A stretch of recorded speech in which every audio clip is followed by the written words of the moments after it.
Notre secours est dans le nom du Seigneur qui a fait le ciel et la terre. Petite nouveauté, dans la Bible en un an, à partir d'aujourd'hui et jusqu'à la fin de la Genèse, nous allons lire 2 textes en parallèle. Premier épisode, le livre de la Genèse. Deuxième épisode, le livre de Job. Il y a des raisons à cela, il y en a des bonnes et il y en a des mauvaises. Dans les mauvaises raisons, mais quand même, parce que je vous connais, c'est parce que le livre de Job, ça se mérite. C'est extrêmement beau, mais parfois au bout de 5 chapitres, on finit par ne plus savoir apprécier cette beauté, alors qu'il y a quand même 40 chapitres. Donc l'intercaler avec le livre de la Genèse permettra de varier les plaisirs narratifs et poétiques. D'autant plus que la Genèse d'un côté et Job de l'autre, tout cela appartient au même univers patriarcal. Avec Job, vous aurez comme la morale des patriarches, et avec la Genèse, vous aurez comme leur mise en application. Vous allez voir, ça va très bien marcher. Donc, nous commençons par le début de l'histoire de Noé, Genèse chapitres 6 et 7.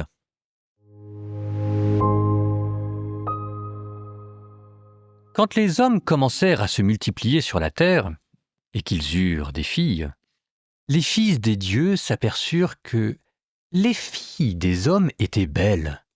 Ils prirent pour eux des femmes, parmi toutes celles qu'ils avaient distinguées. Alors le Seigneur dit, « Mon souffle n'habitera pas indéfiniment dans l'homme. Celui-ci s'égare. Il n'est qu'un être de chair. Sa vie ne durera que 120 ans. » En ces jours-là, et même plus tard, il y avait des géants sur la terre. Les fils des dieux s'approchaient des filles des hommes, et elles en avaient des enfants. Ce sont les héros du temps jadis, des hommes de renom. Le Seigneur vit que la méchanceté de l'homme était grande sur la terre, et que toutes les pensées de son cœur se portaient uniquement vers le mal, à longueur de journée. Le Seigneur se repentit d'avoir fait l'homme sur la terre. Il s'irrita en son cœur et dit « Je vais effacer de la surface du sol les hommes que j'ai créés, et non seulement les hommes, mais aussi les bestiaux, les bestioles et les oiseaux du ciel, car je me repens de les avoir faits. » Mais Noé trouva grâce aux yeux du Seigneur. Voici l'histoire de Noé. Parmi ses contemporains, Noé fut un homme juste, parfait. Noé marchait avec Dieu. Il engendra 3 fils, Sem, Cham et Japheth. Mais la terre s'était corrompue devant la face de Dieu. La terre était remplie de violence. Dieu regarda la terre, et voici qu'elle était corrompue, car sur la terre, tout être de chair avait une conduite corrompue. Dieu dit à Noé, « Je l'ai décidé, c'est la fin de tout être de chair. À cause des hommes, la terre est remplie de violence. Eh bien, je vais les détruire, et la terre avec eux. Fais-toi une arche en bois de cyprès. Tu la diviseras en cellules, et tu l'enduiras de bitume à l'intérieur et à l'extérieur. Tu la feras ainsi, 300 coudées de long, 50 coudées de large et 30 de haut. Tu feras à l'arche un toit à pignon que tu fixeras 1 coudée au-dessus d'elle. Tu mettras l'entrée de l'arche sur le côté, puis tu lui feras un étage inférieur, un 2e étage, et un 3e. Et voici que moi, je fais venir le déluge. Les eaux recouvriront la terre. Ainsi je détruirai sous les cieux tout être de chair animé d'un souffle de vie. Tout ce qui vit sur la terre expirera. Mais avec toi, j'établirai mon alliance. Toi, tu entreras dans l'arche, et avec toi, tes fils, ta femme, et les femmes de tes fils. De tout ce qui vit, tout ce qui est de chair, tu feras entrer dans l'arche un mâle et une femelle pour qu'ils restent en vie avec toi. De chaque espèce d'oiseau, de chaque espèce d'animaux domestiques, de chaque espèce de reptile du sol, un couple t'accompagnera pour rester en vie. Et toi, procure-toi de quoi manger. Fais-en provision, ce sera ta nourriture et la leur. Noé fit ainsi. Tout ce que Dieu lui avait ordonné, il le fit. Le Seigneur dit à Noé, « Entre dans l'arche, toi et toute ta famille, car j'ai vu que, au sein de cette génération, devant moi, tu es juste. De tous les animaux purs, tu prendras 7 mâles et 7 femelles. Des animaux qui ne sont pas purs, tu en prendras 2, un mâle et une femelle. Et de même des oiseaux du ciel, 7 mâles et 7 femelles, pour que leur race continue à vivre à la surface de la terre. Encore 7 jours en effet, et je vais faire tomber la pluie sur la terre pendant 40 jours et 40 nuits. J'effacerai de la surface du sol tous les êtres que j'ai faits. Noé fit tout ce que le Seigneur lui avait ordonné. Noé avait 600 ans quand eut lieu le déluge, c'est-à-dire les eaux sur la terre. Noé entra dans l'arche avec ses filles, sa femme et les femmes de ses fils à cause des eaux du déluge. Des animaux purs et des animaux impurs, des oiseaux et de tout ce qui va et vient sur le sol, un couple, un mâle et une femelle, entra dans l'arche avec Noé, comme Dieu l'avait ordonné à Noé. 7 jours plus tard, les eaux du déluge étaient sur la terre. L'an 600 de la vie de Noé, le 2e mois, le 17e jour du mois, ce jour-là, les réservoirs du grand abîme se fendirent, les vannes des cieux s'ouvrirent, et la pluie tomba sur la terre pendant 40 jours et 40 nuits. Et ce jour même, Noé entra dans l'arche avec ses fils, Sem, Cham et Japheth, avec sa femme et les 3 femmes de ses fils. Y entrèrent aussi tous les animaux selon leur espèce, tous les bestiaux selon leur espèce, tous les reptiles qui rampent sur la terre selon leur espèce, et tous les oiseaux selon leur espèce, tout ce qui vole, tout ce qui a des ailes. Couple par couple, tous les êtres de chair animés d'un souffle de vie entrèrent dans l'arche avec Noé.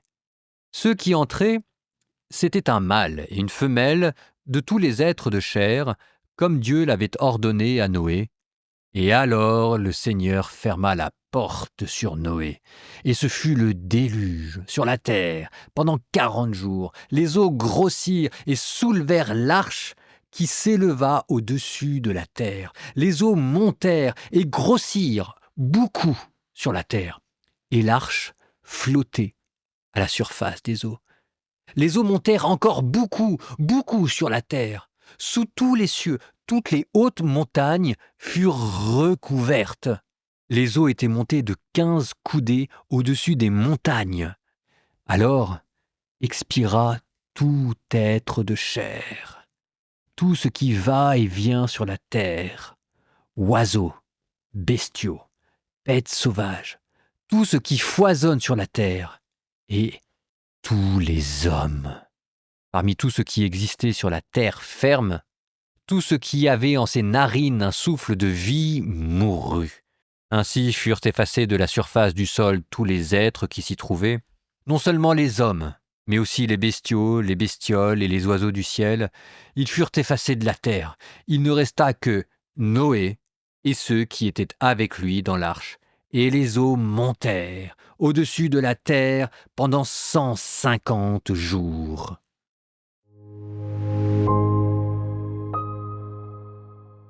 Avec Noé, nous sommes encore dans la préhistoire biblique, au sens de prologue, de récit des origines.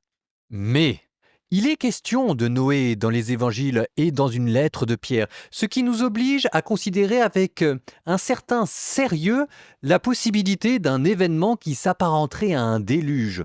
Et de fait, si dans les strates géologiques on n'a pas trouvé de déluge universel mondial, nous savons qu'il a existé des déluges locaux dans la région de la Mésopotamie, de Babylone. Nous savons aussi qu'à côté du mont Ararat où s'échoua Noé, il y avait la mer Noire, laquelle était une plaine qui s'est vue inondée d'eau brutalement lorsque, comme un bouchon, le détroit des Dardanelles du Bosphore, là où il y a Constantinople-Istanbul, sauta et que la mer Méditerranée tout entière s'engouffrit dans ce qui allait devenir la mer Noire. Peut-être est-ce là l'origine du déluge. Vous retrouvez d'ailleurs ce récit d'un déluge dans toutes les civilisations locales, la civilisation sumérienne, akkadienne, babylonienne, notamment dans le best-seller de l'époque qui s'appelait l'épopée de Gilgamesh. Dans l'épopée de Gilgamesh, il est question d'un déluge avec Utnapishtim parce que le dieu Enlil était fatigué du bruit que faisaient les hommes. On a retrouvé une version de ce best-seller dans la ville juive de Megiddo vers moins 1400. Et force est quand même de constater les nombreuses ressemblances. Même description de l'arche, même échouage sur une montagne, et même histoire d'oiseaux. Il y a donc une influence très forte entre le récit de Noé et le récit de l'épopée de Gilgamesh, mais on observe des différences notables et c'est là que se trouve l'inspiration divine. Dans l'épopée de Gilgamesh, le dieu Enlil est fatigué par le bruit que font les hommes. Dans Noé, c'est la moralité des hommes qui agace Dieu. Dieu, le bien à l'état pur, qui voit ce que sont devenus les hommes et qui regrette. Alors, c'est ce qu'on appelle un anthropomorphisme. Ce n'est pas que Dieu regrette, c'est qu'il nous semble à nous, qui vivons sur Terre, que Dieu regrette. Ce qui frappe aussi, c'est que les gens ne se sont doutés de rien. Écoutez la description que donne Jésus de ce qui s'était passé. En ces jours-là, avant le déluge, on mangeait, on buvait, on prenait femme et on prenait mari, jusqu'au jour où Noé entra dans l'arche. Les gens ne se sont doutés de rien, jusqu'à ce que survienne le déluge qui les a tous engloutis. Nous sommes dans l'Évangile selon Matthieu, chapitre 24. Apparemment, les gens ne faisaient rien de méchant. On mangeait, on buvait, on prenait femme, on prenait mari. Et c'est parce qu'à force de s'endurcir dans le mal, les hommes ne se rendaient même plus compte. Jésus vous donne cet exemple pour vous exhorter à la vigilance. Soyez sur vos gardes, vous vivez dans un monde mauvais où tout peut arriver. En même temps que demain, nous verrons dans l'histoire de Noé un appel à la miséricorde de Dieu, aujourd'hui, c'est d'abord un appel à la vigilance. La nepsis, en termes de théologie spirituelle, c'est-à-dire cette sobriété de l'âme qui reste sur ses gardes, car le mal existe et on a vite fait d'en devenir complice sans même s'en apercevoir. Nous terminons comme à notre habitude par une transition poétique, la fin du chapitre 1 du livre des Proverbes. La sagesse au dehors lance un appel. Sur les places, elle élève sa voix. Au-dessus du tumulte, elle crie. À l'entrée des portes de la ville, elle tient ce discours. Combien de temps encore, étourdis, allez-vous aimer l'étourderie ? Les insolents n'aspirent qu'à l'insolence, et les insensés refusent la connaissance. Tournerez-vous longtemps le dos quand je critique ? Contre vous, je laisserai cours à mon humeur, et je vous ferai savoir ce que j'ai à vous dire. Quand j'ai appelé, vous avez rechigné. Quand j'ai tendu la main, nul ne s'en est soucié. Vous avez récusé tous mes conseils. Vous n'avez pris à cœur aucune de mes critiques. Eh bien, moi aussi, lors de votre malheur, je rirai. Je serai sarcastique quand viendra l'épouvante. Quand elle viendra comme une tourmente, et que le malheur sera là, comme une tornade, quand viendront sur vous la détresse et l'angoisse. Alors on m'appellera et je ne répondrai pas. On me cherchera et on ne me trouvera pas, car ils ont refusé la connaissance et n'ont pas choisi la crainte du Seigneur. Ils n'ont pas pris à cœur mes conseils, ils ont dénigré chacune de mes critiques. Alors ils dégusteront les fruits de leur conduite, ils pourront se gaver de leurs intrigues. Oui, l'indocilité des étourderies leur sera fatale, et l'insouciance des insensés les perdra. Celui qui m'écoute demeure en sécurité, à l'abri, sans malheur à redouter.